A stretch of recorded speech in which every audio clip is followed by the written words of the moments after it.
আল্লাহ যাকে মাফ করতে চাইবেন তাকে একটা পর্দার আড়ালে নিয়ে যাবেন, জিজ্ঞেস করবেন, এই বান্দা এইসব কাজ করছো?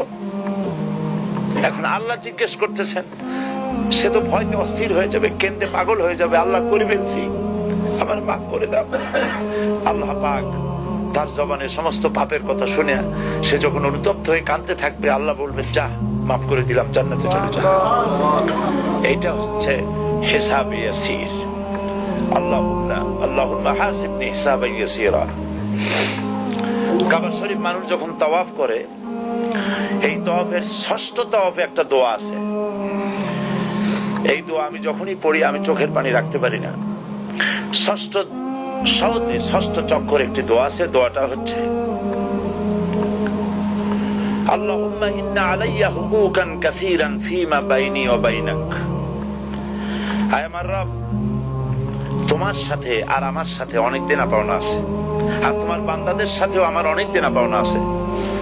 তা আমি তোমার বান্দাদের কাছে যে বিষয় ঋণী আছি, সেই ঋণ পরিশোধের জন্য তুমি আমাকে যোগ্যতা দাও, পরিশোধের তৌফিক দাও। আর আমার কাছে তোমার দেনা আছে, তা আমার কাছে তোমার যে দেনা আছে সব দেনা তুমি শোধ করে দিয়েছো। আমার চোখ দিয়েছো, মুখ দিয়েছো, কান দিয়েছো, স্বাস্থ্য দিয়েছো, বউ দিয়েছো, বাচ্চা দিয়েছো, টাকা দিয়েছো।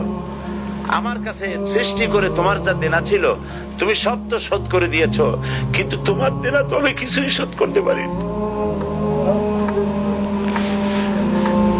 তোমার দেনা আমার শোধ করার একটা পথ আছে মাবুদ, সেই পথটা হলো তুমি আমার মাফ করে দাও।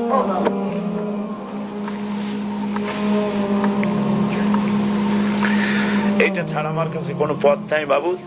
তুমি যদি কিয়ামতের দিন আমাকে প্রশ্ন করো যে যৌবন কাটাইছো কোন পথে, আমি তো জবাব দেওয়ার পথ রাখি নাই।